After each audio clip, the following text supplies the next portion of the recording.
Praise the lord. దేవుని పరిశుద్ధ నామానికి మహిమ కలుగును గాక. ఆరాధనకు చేరువచ్చిన మీ అందరికీ యేసుప్రభు నామములో వందనాలు. దేవుడు మిమ్మల్ని అందరినీ దీవించును గాక. దేవుని వాక్యంలోనికి వెళ్దాం. నిర్గమకాండం 12వ అధ్యాయం 12వ వాక్యం. ఆ రాత్రి నేను ఐగుప్తు దేశమునందు సంచరించి ఐగుప్తు దేశమందలి మనుషులలోనే గాని జంతువులలోనే గాని తొలి సంతతి అంతయు హతము చేసి ఐగుప్తు దేవతలందరికీ తీర్పు తీర్చెదను. ఆమేన్. 9వ అధ్యాయం 1వ వాక్యం నుంచి. తరువాత యెహోవా మోషేతో ఇట్లనెను, నీవు ఫరో యొద్దకు వెళ్ళి నన్ను సేవించుటకు నా ప్రజలను పోనిమ్ము. నీవు వారిని పోనీయ నొల్లక ఇంకను వారిని నిర్బంధించిన ఎడల ఇదిగో యెహోవా బాహుబలము పొలములోనున్న నీ పశువుల మీదికిని నీ గుర్రముల మీదికిని గాడిదల మీదికిని ఒంటల మీదికిని ఎద్దుల మీదికిని గొర్రెల మీదికిని వచ్చును. మిక్కిలి బాధాకరమైన తెగులు కలుగును. అయితే యెహోవా ఇజ్రాయేలీయుల పశువులను ఐగుప్తు పశువులను వేరుపరచును. ఇజ్రాయేలీయులకున్న వాటన్నిటిలో ఒక్కటైనను చావదని హెబ్రీయుల దేవుడగు యెహోవా సెలవిచ్చుచున్నాడని అతనితో చెప్పుమనెను. ఆమేన్. హల్లెలూయా. ఐగుప్తు దేశం మీదకి, వారి దేవతల మీదకి, ఆ మనుషుల మీదకి వచ్చిన తీర్పులను గురించి మనం నేర్చుకుంటున్నాం. 12వ అధ్యాయంలో అన్నాడు, నేను ఐగుప్తు దేవతలకు తీర్పు తీర్చదను అని దేవుడు సెలవిస్తూ ఉన్నాడు. దేవునికి మహిమ కలుగును గాక. ఆమేన్. హల్లెలూయా. వారికి ఎలాగున్న తీర్పు జరిగింది అనే సంగతులన్నీ మనం ఒక్కొక్కటిగా నేర్చుకుంటున్నాం. ఈరోజు మరొక తెగులను గురించి, వారు సేవించిన దేవతను గురించి, వారి మీదకి వచ్చిన తీర్పును గురించి కొద్దిగా మనం నేర్చుకుందాం. దేవునికి స్తోత్రం. హల్లెలూయా. రైట్ బిడ్డలారా, ఇప్పుడు నిర్గమకాండం 9వ అధ్యాయంలో మనం చదివినట్లయితే, నీవు నన్ను సేవించుటకు నా ప్రజలను పోనిమ్ము. నీవు గనుక ఒకవేళ నా ప్రజల్ని పోనీయకపోతే నేను గొప్ప తెగులు చేత నీ పశువులను, నీ గొర్రెలను, నీ మేకలను, నీ ఒంటెలను, నీ గాడిదలను, నీ గుర్రములను, నీ సమస్త పశువులను తెగుళ్ళ చేత నేను వాటిని చంపేస్తాను అని దేవుడు హెచ్చరిక చేశాడు. ఫరో వినలేదు. విననందున మోషే అహరోనులు వెళ్ళి ప్రార్థన చేశారు. తెగులు దేవుని యొద్ద నుంచి బయలుదేరి వచ్చి ఐగుప్తీయుల పశువులన్నీ నాశనం చేసినట్లుగా చూస్తున్నాం. ఆమేన్. హల్లెలూయా. అన్నాడు, ఇజ్రాయేలు ప్రజలలో ఉన్నటువంటిది ఏ పశువును కానీ దేన్ని కానీ నేను సంహరించను, చంపను, వాటి మీదకి ఏ తెగులు రాదు. ఐగుప్తీయుల గొర్రెలు మేకలను, ఇజ్రాయేలీల గొర్రెలు మేకలను, గుర్రములను, గాడిదలను అన్నిటినీ నేను ప్రత్యేకపరుస్తాను, వేరు చేస్తాను అన్నాడు. హల్లెలూయా. అన్నట్లుగానే దేవుడు ప్రత్యేకపరిచాడు, వేరు చేశాడు. ఐగుప్తులు మాత్రమే చనిపోయాయి. అతడు పంపి తెలుసుకున్నప్పుడు అలాగనే జరిగిందని వాక్యంలో రాయబడింది. ఆమేన్. హల్లెలూయా. హల్లెలూయా. రైట్ బిడ్డలారా, అయితే ఐగుప్తీయులు వారి పశువులను, వారి గొర్రె మేకలను, గొడ్లను, గాడిదలను, గుర్రములను అన్నిటినీ వారిని కాపాడే దేవుడు ఒకడు ఉన్నారని వారు దానికి హతోర్ అని పేరు పెట్టి వారు ఏం చేశారంటే బిడ్డలారా, ఆ దేవుణ్ణి సేవించారు, ఆ దేవుణ్ణి మ్రొక్కారు. ఇప్పుడు ఇవి చనిపోయిన తర్వాత వారు పూజలు చేశారు, మొక్కారు, ఉన్నవి కాపాడబడాలని ప్రార్థనలు చేశారు. ఎన్ని చేసినా కూడా అవి కాపాడబడలేదు. ఏదైతే దైవజనుడైన మోషే ఏదైతే హెచ్చరిక చేసి వెళ్ళాడో, వారు ఏదైతే కాపాడాలని వారు ప్రార్థన చేశారో వారి దేవుడు వాటిని కాపాడలేకపోయాడు. దేవుని ఉగ్రత, దేవుని తెగుళ్ళు వచ్చి ఐగుప్తీయుల పశువులను, గుర్రములను, గాడిదలను, ఒంటెలను, పశువులను, గొర్రె మేకలను సమస్తమును చంపేశాయి. ఇప్పుడు దాని హతోర్ అనేటువంటి దేవుని యొక్క అధికారం ఏమైందంటే మన దేవుని ఎదుట నిలువలేకపోయింది. ఆమేన్. హల్లెలూయా. హల్లెలూయా. వారు ప్రార్థన చేశారు, వారు దేవునికి పూజ చేశారు. అయ్యా, ఇదిగో ఫలాని మోషే అహరోనులు వచ్చి నువ్వు మా మాట వినకపోతే, ప్రజల్ని పోనీయకపోతే మా పశువులను, గొర్రెలను, మేకలను, గాడిదలను, గుర్రములను, వంటలను సమస్తము చంపేస్తానన్నారు ప్రభువా. దేవుడా కాబట్టి మీరు కాపాడండి అని చెప్పి వారి దేవుళ్ళు ఐగుప్తు ప్రజలు వారి దేవుళ్ళకు ప్రార్థన చేసి ఉంటారు, మొక్కి ఉంటారు, అన్ని చేసి ఉంటారు. కానీ వారి హతోర్ అనేటువంటి దేవుడు వారిని కాపాడలేకపోయాడు. ఆమేన్, హల్లెలూయా. అధికారం ఆధిపత్యం అంతా కూలిపోయింది. ఆ హతోర్ అనే దేవత కూడా దేవుడు తీర్పు తీర్చినట్లుగా మనం చరిత్ర గ్రంథంలో చదువుతుంటాం. దేవునికి స్తోత్రం, హల్లెలూయా, ఆమేన్, హల్లెలూయా. ఇప్పుడు తెగులు చేత చాలా నష్టం జరిగింది. తెగులు అనే మాటకు అర్థం ఏంటంటే నాశనం చేసేది, నాశనం చేసేది, హాని కలిగించేది, విషపూరితమైనది. అర్థమవుతుందా? తెగులు అంటే నాశనం చేసేది, హాని కలిగించేది, విషపూరితమైనది. ఒక్కొక్క సమయంలో ఒక్కొక్క రీతిగా జరిగింది, చనిపోయాయి. అందుకే లూకా సువార్త 21వ అధ్యాయం 11వ వాక్యంలో కరువులు, భూకంపాలు అని చెప్తూ తెగుళ్ళు అంటాడు. ఇది ప్రభు అయిన యేసుక్రీస్తు రాకడ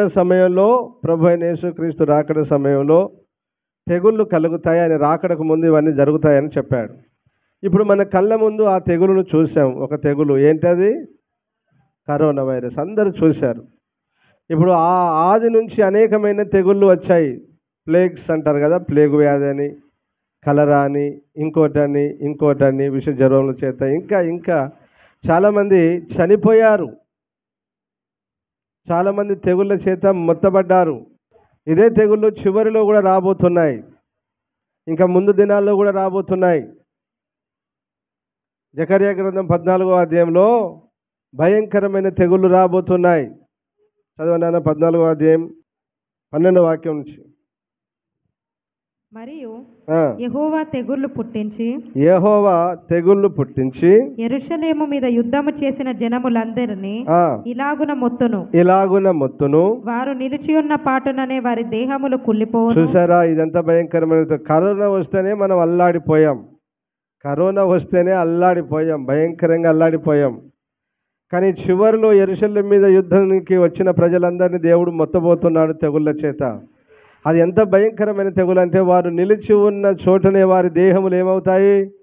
కుళ్ళిపోతాయి. వారి దేహములు ఏమవుతాయి? కుళ్ళిపోతాయి. వారి కన్నులు కనుతొర్రలోనే ఉండి కుళ్ళిపోవును. వారి నాలుకలు నోళ్లలో ఉండియే కుళ్ళిపోవును. ఆ దినమున యెహోవా వారిలో గొప్ప కల్లోలము పుట్టింపగా వారందరూ ఒకరికొకరు విరోధులై ఒకరి మీద నొకరు పడుదురు. ఆమేన్, హల్లెలూయా. వారి దేహాలు కుళ్ళిపోతాయి, వారి కళ్ళు కుళ్ళిపోతాయి, వారి నాలుక కుళ్ళిపోతుంది. దేవునికి స్తోత్రం, హల్లెలూయా. ఇది యెరూషలేము మీదకి యుద్ధానికి వచ్చిన ఆ ప్రజల మీదకి వచ్చే గొప్ప తెగుళ్ళు. ఈ తెగుళ్ళ చేత దేవుడు వారిని మొత్తుతాడు. వారు అలాగున కుళ్ళిపోయి చనిపోబోతున్నారు. దేవునికి మహిమ కలుగును గాక. ఇవి చివరి దినాల్లో వచ్చేటువంటి తెగుళ్ళు. నేను అందుకే చెప్తాను బిడ్డలారా, ఇలాంటి తెగుళ్లను ఆపగలిగిన మొనగాడెవడు? ఏ సైంటిస్ట్ ఆపుతాడా? ఏ డాక్టర్ ఆపుతాడా? ఇప్పుడు నేను చెప్తున్నాను దేవుని వాక్యాన్ని బట్టి నేను చెప్తున్నాను. ఇంత భయంకరమైన తెగులు రాబోతున్నాయి. మీరు ఎప్పటికైనా టెస్టులు చేసుకోండి. ఒక మానవుని కళ్ళు ఎలా గుల్లిపోతాయి, నాలుక ఎలా గుల్లిపోతుంది, దేహం ఎలా గుల్లిపోతుంది, ఏ వైరస్తో కుళ్ళిపోబోతున్నాయి, ఆ వైరస్కు నివారణ ఏంటి, ఆ వైరస్కు మందు ఏందని ఇప్పటి నుంచే మీరు కనుక్కోండి. దేవుడు క్లూ ఇచ్చాడు కదా. దేవుడు లేడని ఒకడు అంటాడు, సైన్సే ముఖ్యం అంటాడు ఒకడు. సరే, నేను చెప్తున్నాను సైన్సే ముఖ్యం అంటున్నావు కదా, సైన్స్ ప్రకారమే సృష్టి జరుగుతుంది. అయితే దేవుడు జరిగిన సంగతులను కాదు మాట్లాడేది, జరగబోవు సంగతులు మాట్లాడతాడు దేవుడు. ఆమేన్, హల్లెలూయా. యెషయా గ్రంథంలో కానీ మనం ఆదికాండం మొదలుకొని ప్రకటన గ్రంథం వరకు పరిశుద్ధ గ్రంథంలో వ్రాయబడినయే జరుగుతూ ఉన్నాయి, జరిగాయి, జరుగుతూ ఉన్నాయి, జరగబోతున్నాయి, రేపు జరగబోతున్నాయి. నువ్వు తెలివి కల్లవానివైతే, నువ్వు జ్ఞానివైతే, నువ్వు శాస్త్రజ్ఞునివైతే, గొప్ప మేధావైతే, గొప్ప డాక్టర్ అయితే, ఈ రాబో తెగుళ్ళలో నుంచి నువ్వు కానీ నీ ప్రజలు కానీ తప్పించుకొని చూద్దాం. నువ్వు కానీ నీ జనులు కానీ తప్పించుకొని చూద్దాం. నువ్వు మెడిసిన్ కనుగొంటావో ఏది కనుగొంటావో నాకు తెలియదు. దేవుని వాక్యాన్ని బట్టి నేను క్లూ ఇస్తున్నాను. రేపు రాబో తెగుళ్ళు ఇంత భయంకరంగా ఉన్నాయి. వీటిలో నుంచి తప్పించుకోండి. మీరు వీటిలో నుంచి తప్పించుకోండి. నీ చేతనైతే, నీ వల్ల అయితే, నీ వలన అయితే తప్పించుకో చూద్దాం. నువ్వు తప్పించుకునేది ఒకే ఒక్క చోట, ప్రభు అయిన యేసుక్రీస్తు పాదముల యొద్ద. హల్లెలూయా. ఆయన సన్నిధిలో ఆయన శరణు వేడితేనే తప్పించబడతావు. ఆయన సన్నిధిలో మోకరించి ప్రార్థన చేస్తేనే కాపాడబడతావు. ప్రతి తెగుల్లోంచి తప్పించబడతావు. కరోనా వైరస్ వచ్చినప్పుడు మంచివారు పోయారు, చెడ్డవారు పోయారు. డాక్టర్లు పోయారు, పాస్టర్లు పోయారు. అంతేనా లేదా? డాక్టర్లు పోయారు, పాస్టర్లు పోయారు.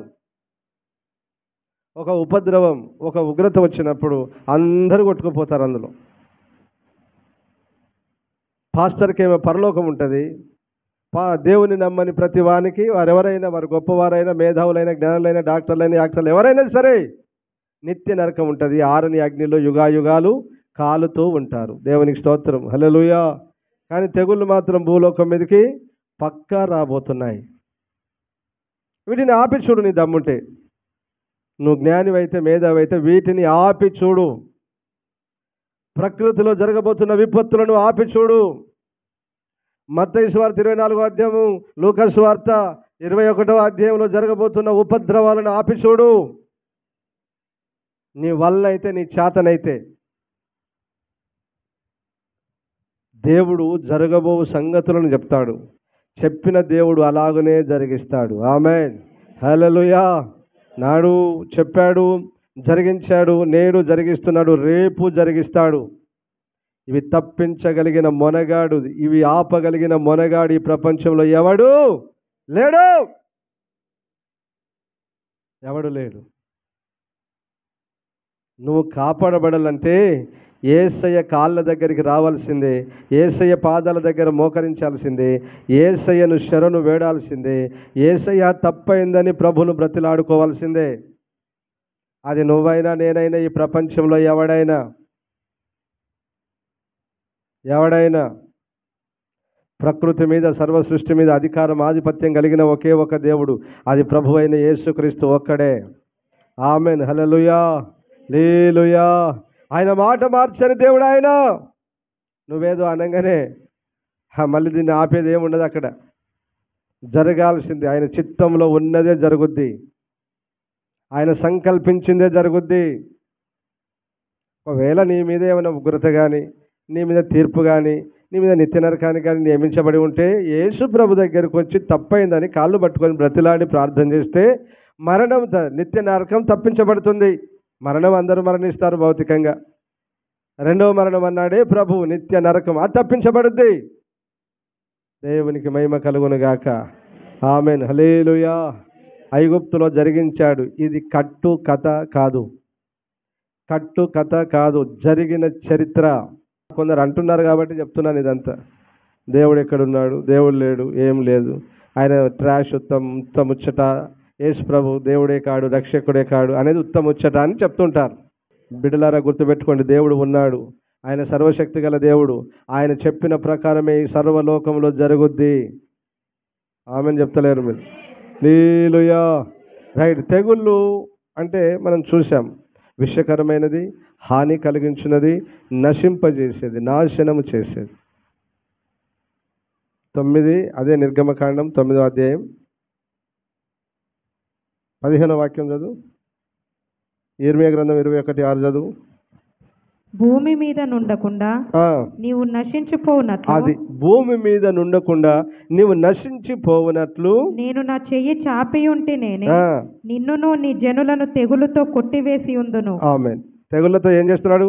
కొట్టి వేస్తున్నాడు, నాశనం చేస్తున్నాడు. అంటే తెగులు చేసే పని ఏంటిది?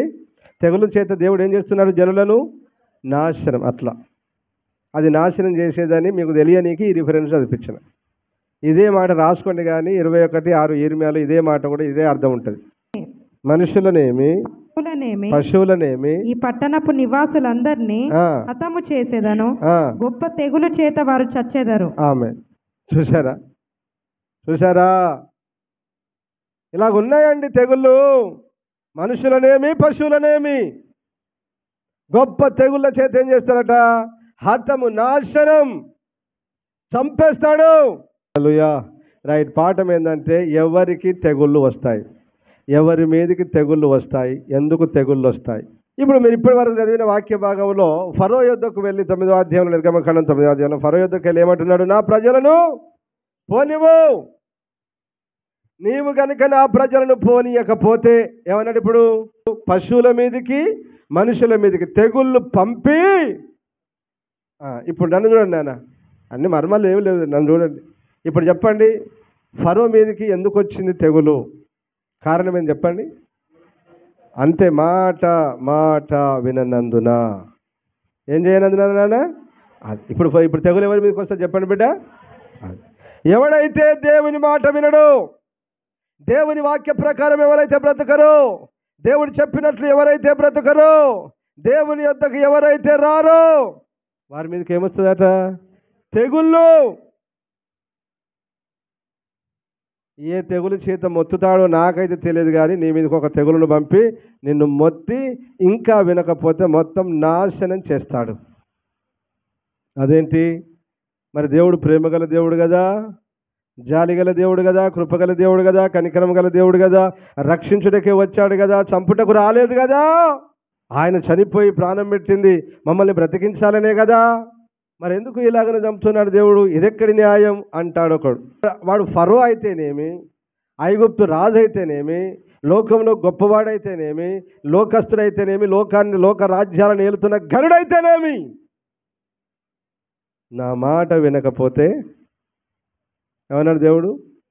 మాట వినురా, మర్యాద కొద్ది వినురా అన్నాడు. వినకపోతే గొప్ప తెగుళ్ళు పంపిస్తాను. వచ్చాయి తెగుళ్ళు.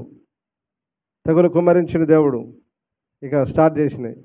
గొర్రెలను, గొడ్లను, వీటన్నిటిని స్టార్ట్ చేసినాయి. మీరు 12వ అధ్యాయం 12వ వాక్యం చదివితే మొదటి సంతానం, ప్రథమ సంతానం అని అన్నాడు. మొదటి సంతానం ఏం చేసి, అది కూడా లాస్ట్కి చెప్తాను కానీ, మొదటి సంతానం ఏం చేశాను నాన్న? చంపేశాడు. సంహార దూతను పంపి, తెగులును పంపి. ఆ 12వ అధ్యాయం కూడా చదవండి, అక్కడ కూడా రాయబెట్టది మాట. చంపేశాడు.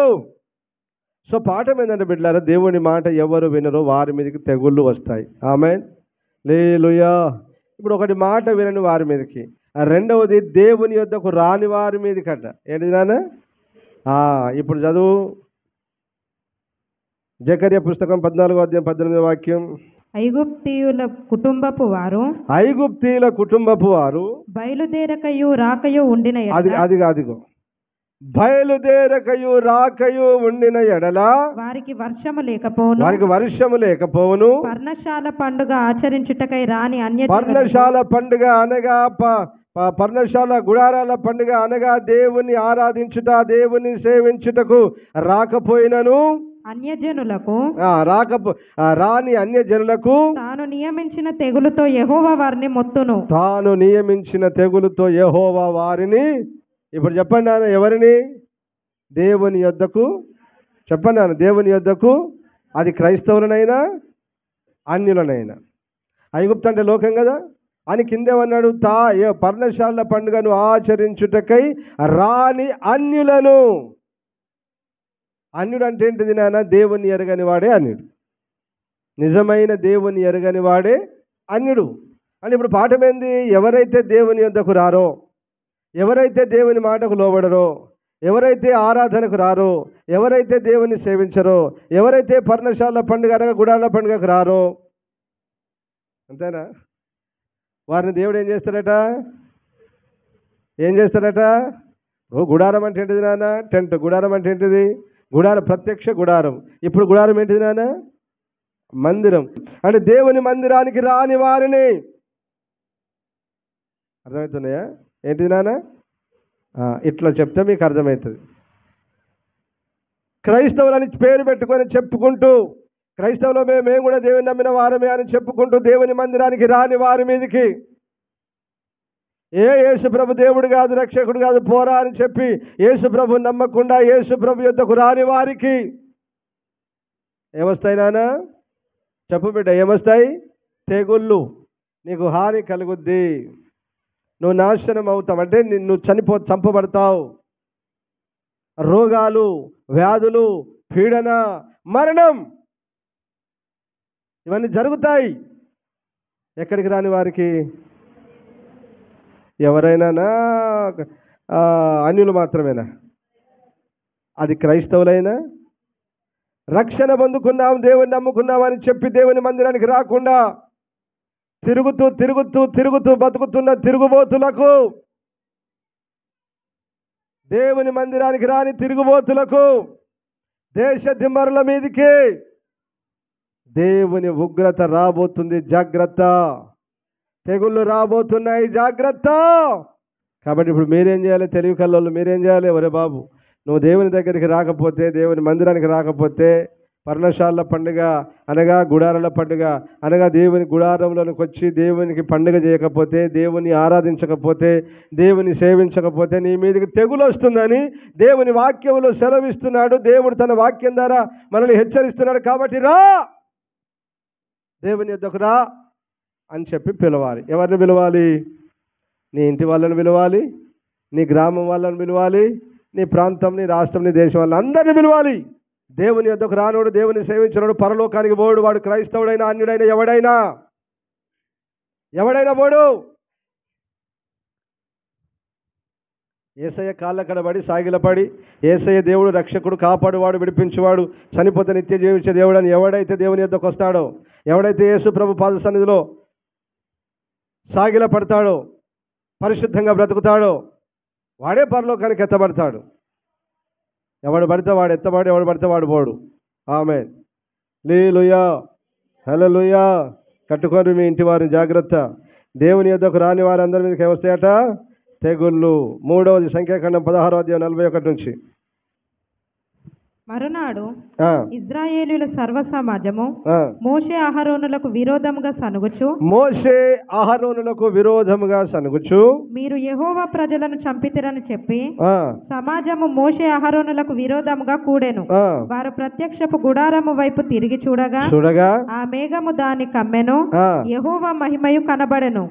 మోషే అహరోనులు ప్రత్యక్షపు గుడారము ఎదుటికి రాగా యెహోవా, మీరు ఈ సమాజము మధ్య నుండి తొలగిపోవుడి, క్షణములో నేను వారిని నశింపజేయుదునని మోషేకు సెలవీయగా వారు సాగిలపడిరి. అప్పుడు మోషే, నీవు ధూపార్తిని తీసుకొని బలిపీఠపు నిప్పులతో నింపి ధూపము వేసి వేగముగా సమాజము నొద్దకు వెళ్లి వారి నిమిత్తము ప్రాయశ్చిత్తము చేయుము. కోపము యెహోవా సన్నిధి నుండి బయలుదేరెను. తెగులు మొదలు పెట్టనని అహరోనుతో చెప్పగా మోషే చెప్పునట్లు అహరోను వాటిని తీసుకొని సమాజము మధ్యకు పరిగెత్తిపోయినప్పుడు తెగులు జనులలో మొదలుపెట్టి ఉండెను. కాగా అతడు ధూపము వేసి ఆ జనుల నిమిత్తము ప్రాయశ్చిత్తము చేసెను. అతడు చచ్చిన వారికిని బ్రతికి ఉన్న వారికిని మధ్యన నిలువబడగా తెగులు ఆగెను. అందరూ ఆమేన్ చెప్పండి గట్టిగా. హల్లెలూయా. ఈ సందర్భం చాలా మందికి తెలిసి ఉంటుంది. 14వ అధ్యాయం మొదటి కొన్ని వాక్యాల్లోని అభిరాము దాతాను గుంపు ఏం చేసిందంటే దేవుని సేవకులకు విరోధంగా లేచిన తర్వాత మొదటిగానే దేవుడు ఏం చేశాడంటే వాళ్ళు భూమి నెరవేర్చి వాళ్ళను, ఆ 4 కుటుంబీకుల వాళ్ళని ఏం చేసింది? మింగింది. వాళ్ళతో కలుసుకున్నటువంటి ఇంచుమించు ఒక 250 మంది ప్రజలు ఉన్నారు. వాళ్ళు కూడా లేచి, అరే మోషే అహరోను, ఏమయ్యా మీరు ఏం చేశారు? ఈ ప్రజల్ని చంపారు, ఇలాగెందుకు చేశారని వాళ్ళు అన్నారు. అనగానే దేవుని అగ్ని ఆకాశం నుంచి దిగివచ్చి వారిని దహించింది. ఇప్పుడైనా బుద్ధి లేకుండా మళ్ళీ ఏమంటున్నారు ఈ పిచ్చి ప్రజలు, ఏమయ్యా మోషే అహరోను, ఇది దేవుని ప్రజలను మీరు చంపారు, ఎందుకు ఇలాగ చేశారని మళ్ళీ అదే మాట అంటున్నారు. ఇప్పుడు దేవుడు ఏం చేశాడు? తెగులు పంపించాడు. ఇదంతా ఎవరి మీదకి రేగినప్పుడు, ఇదంతా ఎవరి మీదకి మీరు తిరుగుబాటు చేసినప్పుడు? చెప్పాలి. మోషే అహరోనుల మీదకి, అనగా దేవుని సేవకుల మీదకి. ఇప్పుడు చెప్పండి పాఠం, ఎవరి మీదకి తెగులు వస్తుంది? దేవుని సేవకుల మీదకి. ఎవరైతే తిరుగుబాటు చేస్తారో, ఎవరైతే వారి మీద సనుగుతారో, 41వ వాక్యం ఉన్నదా? సనిగిరి, విరోధంగా లేచి సనిగిరి. ఎవరైతే దేవుని సేవకుల మీదకి విరోధంగా లేస్తారో, ఎవరైతే సనుగుతారో, ఎవరైతే దూషిస్తారో, ఎవరైతే తిరస్కరిస్తారో, హింసిస్తారో వారి మీదకి ఏమొస్తుంది నాయన? తెగులు. సాక్ష్యం చెప్పనా? ఓ పెద్ద ఆయన ఒక మత పెద్ద ఆయన క్రైస్తవులను, దేవుని యేసు ప్రభువును నీచంగా దూషిస్తూ, క్రైస్తవులను భయంకరంగా తిడుతూ, క్రైస్తవుల సేవకుల భార్యలను, పిల్లల్ని భయంకరంగా బూతులు, కాని మాటలు తిట్టేవాడు. ఆయన నోట్లో ఏం పడ్డాయో తెలుసా? నోట్లో పురుగులు పడ్డాయి. నోట్లో ఏం పడ్డాయి తెలుసా? పురుగులు. ఆయన పెదవి ఇక ఇట్లా అని చూస్తే ఇలా మొత్తం పురుగులే లుకలు కారుతున్నాయి. ఆయన ఊంచుతున్నాడు తయారవుతున్నాయి. అన్నం తిన్నప్పుడు ఇప్పుడు ఎడిపోతున్నాయి అవి లోపలికేరా. అన్నం తిన్నప్పుడు తాగనీకి లేదు, నీళ్లు తాగనీకి లేదు, అన్నం తిననీకి లేదు. భయంకరంగా పీడింపబడుతున్నారు. డాక్టర్లే పిచ్చోళ్ళు అయ్యారు. ఏమి చేసినా తగ్గట్లేదు, దానికి మందలేదు. ఎవడైతే దైవ సేవకులను దూషిస్తాడో, సేవకురాలను దూషిస్తాడో, భయంకరంగా తిడతాడో, కొడతాడో, చంపుతాడో, ఖచ్చితంగా నేను చెప్తున్నాను, వారి మీదకి, వారి కుటుంబం, వారి పిల్లల మీదకి దేవుని ఉగ్రత దిగి వస్తుంది. దేవుని తెగుళ్ళు దిగి వస్తాయి, ఖచ్చితంగా దిగి వస్తాయి. జాగ్రత్త. చివరిగా అదే సంఖ్యాకాండం 25వ అధ్యాయం 1వ వాక్యం చదువున్నాను. చాలా ఉన్నాయి కానీ దాటేస్తున్నాను బిడ్డ. ఇశ్రాయేలీయులు షిత్తీములో దిగియుండగా ప్రజలు మోయాబురాండ్రతో వ్యభిచారము చేయసాగిరి. ఆ స్త్రీలు తమ దేవతల బలులకు పిలువగా వీరు భోజనము చేసి వారి దేవతలకు నమస్కరించిరి. అట్లు ఇశ్రాయేలీయులు బయల్పెయోరుతో కలుసుకొనినందున వారి మీద యెహోవా కోపము రగులుకొనెను. అప్పుడు యెహోవా మోషేతో ఇట్లనెను, నీవు ప్రజల అధిపతులందరినీ తోడుకొని 8వ వాక్యము చూడు. ఫినెహాసు లేచి, ఇదిగో మోషే కన్నుల ఎదుటను ప్రత్యక్షపు గుడారం యొక్క ద్వారమునొద్ద ఏడ్చుచుండిన ఇశ్రాయేలీయుల సర్వ సమాజం యొక్క కన్నుల ఎదుటను ఇశ్రాయేలులో ఒకడు తన సహోదరుల యొద్దకు ఒక మిద్యాను స్త్రీని తోడుకొని వచ్చెను. యాజకుడైన అహరోను మనవడును ఎలియాజరు కుమారుడైన ఫినెహాసు అది చూచి సమాజము నుండి లేచి ఈటను చేత పట్టుకొని పడక చోటికి ఆ ఇశ్రాయేలీయుని వెంబడి వెళ్లి ఆ ఇద్దరిని, అనగా ఆ ఇశ్రాయేలీయుని ఆ స్త్రీని కడుపులో గుండా దూసిపోవునట్లు పొడిచెను. అప్పుడు ఇశ్రాయేలీయుల నుండి తెగులు నిలిచిపోయాను. చదువు కింది వాక్యం. 20 ఆ తెగులు చేత చనిపోయారు. ఫస్ట్ వాక్యాల్లో మీరు చదివితే ఇప్పుడు ఏం చేస్తున్నారంటే వాళ్ళు ఎవరితో పాపం చేస్తున్నారు? మోయాబురాండ్రతో వ్యభిచారము చేయసాగిరి. అంత మాత్రమే కాదు, వారి దేవతలకు వారు పండుగలు చేసి వీరిని భోజనానికి పిలిచినప్పుడు వీరు వెళ్ళి భోజనం చేసి వారి దేవతలకు మొక్కిరి. వారి ఇళ్ళలోనికి వెళ్ళి మటను, చికెను తినిరి. అర్థమవుతున్నాయా నా మాటలు? అర్థమైనాయా ఇప్పుడు మీకు? అంటే దీని అర్థమైంది, అన్యులు భోజనానికి పిలిస్తే, అన్యుల పండుగలు చేసుకొని పిలిస్తే, అన్యులు ఆచారాలు చేసుకొని పిలిస్తే వెళ్ళొద్దు, భోజనము చెయ్యొద్దు. మీకు స్పెషల్ వండి పెడతాం అక్క రండి అంటారు. ఏమంటారు మిమ్మల్ని? అక్క మీకు స్పెషల్, అక్క అన్న మీకు స్పెషల్, అన్న మీకు స్పెషల్ వండి పెడతాం, అక్క మీకు స్పెషల్గా వేరే వండి పెడతాం. కానీ మేము మాత్రం ఎల్లమ్మకు చేసుకుంటున్నాం, పట్నాలు వేసుకుంటున్నాం, దుర్గమ్మకు చేసుకుంటున్నాం, ఈ పూజ చేసుకుంటున్నాం, మణి పూజ చేసుకుంటున్నాం, ఆ పూజ చేసుకుంటున్నాం, రండి అని పిలుస్తారు. ఇప్పుడు క్రైస్తవులు ఏం చేస్తారు? మా అక్క అండి, మా చెల్లె అండి, మా అన్న బిడ్డ అండి, మా మరిది బిడ్డ అండి, మా తమ్ముడు బిడ్డ అండి, మా మేనకోడలు, మా అంత మా బంధువులండి అని చెప్పి ఏం చేస్తారు? వెళ్తారు. మేము పోయినాం కానీ పాస్టర్ గారు అక్కడ సపరేట్గా మేము వండుకొని తిన్నాం. చిచ్చి వాళ్ళ దాంట్లో మేము అడుగు పెట్ట, వాళ్ళ దాంట్లో మేము చెయ్యలేదు. నువ్వు ఎందుకు పోయినావో చెప్పాడికి, ఎందుకు పోయినావో చెప్పు. వాళ్ళు పండుగ చేసుకుంటే నీకేం పనో చెప్పు. వాళ్ళ దేవతలకు వాళ్ళు పండుగ చేసుకుంటారు, నీకేం పని అక్కడ?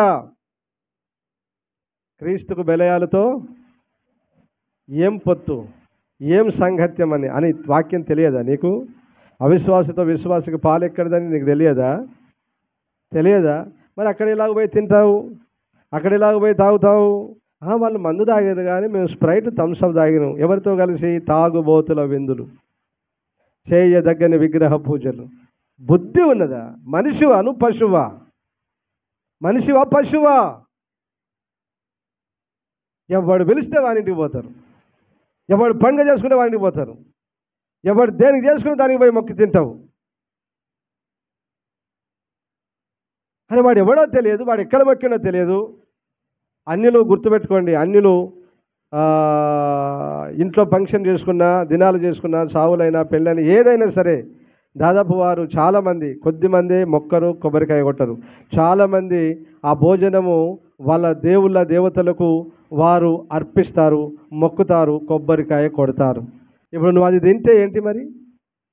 నువ్వు ఆ భోజనం చేస్తే ఏంటి? అరే నీకు ఇంత ఇంగిత జ్ఞానం లేకపోతే ఎట్లా? ఇంత ఇంగిత జ్ఞానం లేకపోతే ఎట్లా? కామన్ సెన్స్ లేకపోతే ఎట్లా? నువ్వు వెళ్ళాల్సింది దేవుని ప్రజల యొద్దకు. వారితో సహవాసం చేయి, వారితో కలువు, యోగక్షేమాలు, మంచి చెల్లు చూడు. అలాగని అన్యులు పిలిచిందని చుట్టాలైతే వారికి కట్నాలు కానుకలు వేయొద్దని కాదు నేను చెప్పేది. అవసరమైతే పో, ఎయ్యి, కనబడు, రా, అంతకు మించి ఇంకోటి ఏం చేయొద్దు. తిన్నందుకే కదా వీళ్ళకు దేవుని కోపం ఎందుకు వచ్చింది? వీళ్ళు తిన్నందుకే దేవుని కోపం వచ్చింది. దేవుని కోపం వచ్చిన ఏం చేసిండు? తెగులు పంపిండు. ఎంతో 8,000 మంది వచ్చారు, 24,000 మంది వచ్చిండ్రు.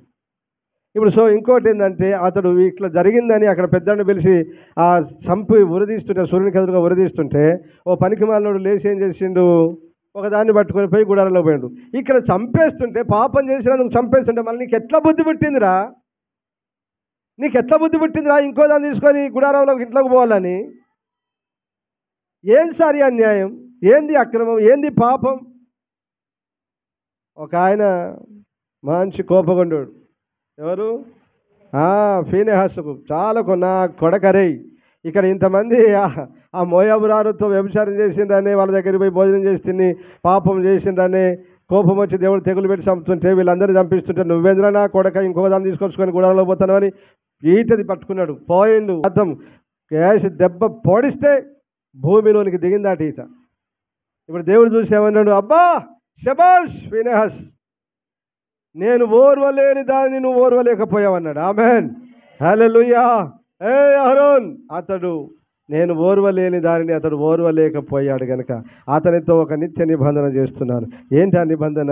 తరతరములకు నిత్యమైన యాజకత్వం నీదే పో అన్నాడు. ఆమెన్, హల్లెలూయా, హల్లెలూయా. ఇప్పుడు యాజకుడు అంటే ఇప్పుడు చెప్పండి ఎవరు? సేవకుడు. దేవుడు ఓర్వలేని దాన్ని సేవకుడు ఓర్వచ్చునా? ఎన్నడని చెప్పినావా ఈ మాటలు? చెప్పినావా ఎన్నడని? సేవకుడా ఎన్నడని ఈ మాటలు చెప్పినావా? అమ్మ, విగ్రహారాధకులతోటి మనం పోవద్దమ్మా, విగ్రహాల దగ్గర పెట్టిన తినొద్దమ్మా, వాటికి మొక్కొద్దమ్మా, సాగిల పడొద్దమ్మా, వ్యభిచారం చేద్దామా, దొంగతనం చేద్దామా, మోసం చేద్దామా, తాగొద్దమ్మా, తిరగొద్దమ్మా, అలంకరణ వద్దమ్మా, పరిశుద్ధంగా ఉండాలన్నా, పరిశుద్ధంగా ఉండాలమ్మా అని ఎన్నడన్నా చెప్పినవా అని సంఘంలో? వీనికి నిత్య యాజకత్వం స్థిరపడుద్దా? వీనితోటే క్లోజ్. బతుకు తెరువు కొరకు వచ్చిన సేవకులు, బ్రతుకు తెరువు కొరకు వచ్చిన సేవకులు, ఫీనెహాసు లాంటి సేవకులు లేచుదురుగాక. రోషం కలిగిన దైవజనులు లేచుదురుగాక. పాపాన్ని ఖండించి పాపులతో కలవకుండా ఒక ప్రత్యేకమైన జీవితం చేయుటకు ప్రతి క్రైస్తవునికి, ప్రతి సేవకునికి దేవుడు బోధించునుగాక.